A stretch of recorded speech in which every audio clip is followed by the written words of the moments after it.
JBNN keep you informed. I'm Michelle Jones. Before we get into the news, please remember to like, subscribe, leave a comment, and to share the news with someone today. Now onto the news. Teen among two shot in Old Darby Road bar attack. A teenager was among two people wounded in a gun attack at a bar in Old Darby Road, Spanish Town, St. Catherine on Monday night. Both victims remain hospitalized.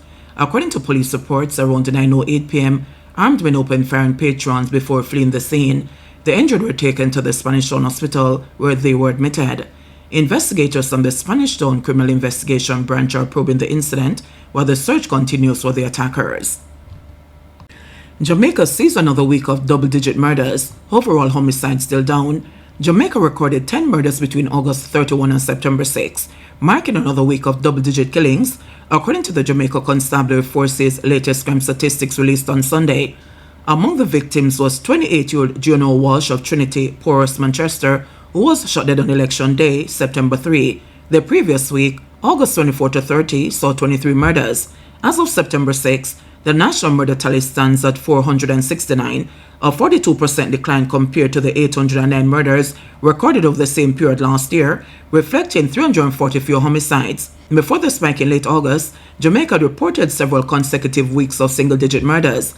The police divisions with the highest murder count so far are St. Andrew South, 56, St. Anne and St. Catherine South, 42 each, St. James, 41, and St. Catherine North, 27. Other serious crimes, including shootings, wounding, and rape, have also declined year on year. However, robberies and break-ins have risen by 13% and 27% respectively. This will be my last election. I'm 62 years old. I have 4 grandchildren and 1 on the way. So the little time that I have left, I want to spend it as best as possible to make up for the lost time with my family.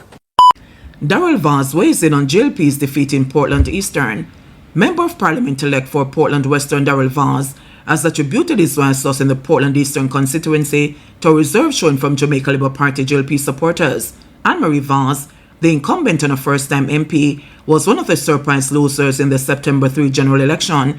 She was defeated by newcomer Isaac Buchanan of the People's National Party. Mrs. Vaz polled 8,181 votes to 8,316 for Mr. Buchanan. Asked on Monday about the result, Vaz said with the election being a numbers game, a good trend from supporters in strong JLP divisions in East Portland should have secured victory for the party in the constituency. When I review the results in her election, her strongest division, the Mansion Hill division, came out with a lead of 325 votes, when it has come out with between 600 and 800 votes in the 3 previous elections since she was here in 2019.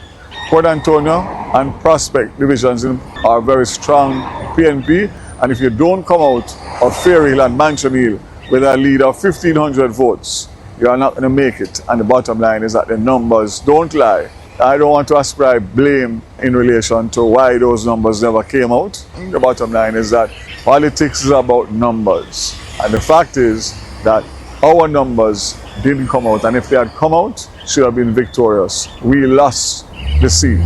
The PNP didn't win it. I don't know.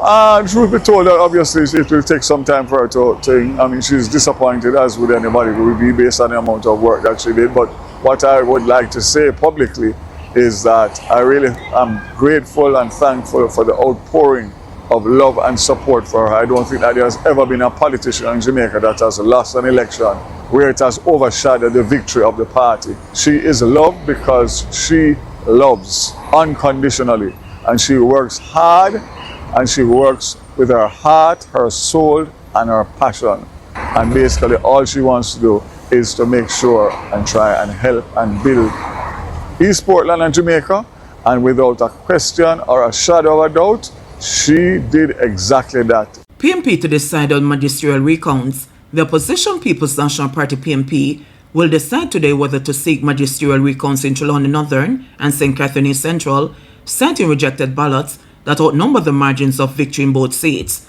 In Trelawny Northern, incumbent Jamaica Labour Party JLP MP Tova Hamilton retained her seat with 8,185 votes to the PNP's Dr. Wickham McNeil 7,820, a margin of 365 votes. Voter turnout was 41.6%. However, The PNP says about 500 ballots were rejected, exceeding the margin of victory. In St. Catharines Central, the JLPs along the Terrelong secured 6,364 votes to the PNP's Raymond Price's 5,379 and 985 vote lead. Turnout was 37.8%, with more than 900 ballots reportedly rejected. Right now, the two constituencies being looked at for magisterial recounts are North Trelawney and St. Catharines Central, a PNP spokesman said, noting the final decision depends on the reasons ballots were rejected and the likelihood of overturning results. The spokesman confirmed Kingston Central is also under review. The PNP Steve McGregor was initially declared the winner there, but after the final count, the seat went to the JLP Donovan Williams by 79 votes. Attorneys have assessed the case, but no decision has been made on pursuing a recount. All PNP candidates are expected to meet tomorrow to discuss the election outcome. The JLP currently holds 35 seats to the PNP's 28. Jamaican man pleads guilty to wire fraud charges in the U.S. A Jamaican man was extradited to the United States last year as pleaded guilty to federal wire fraud charges.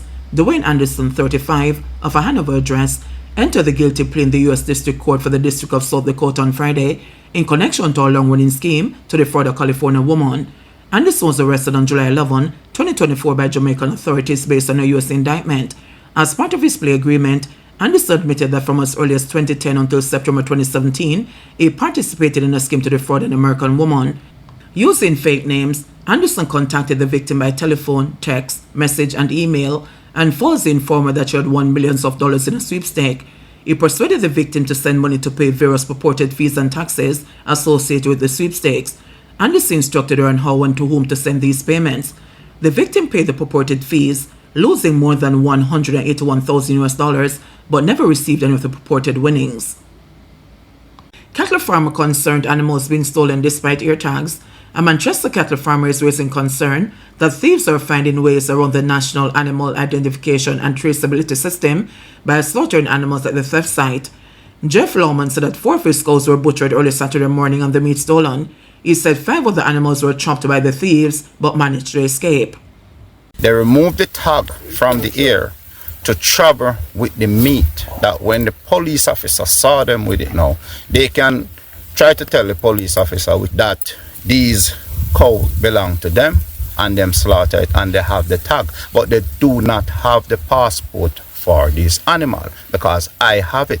And that is the reason why I would advise for everyone in Jamaica who has a cow or a cow calf, it doesn't matter, just get rather to come and tag this cow, please.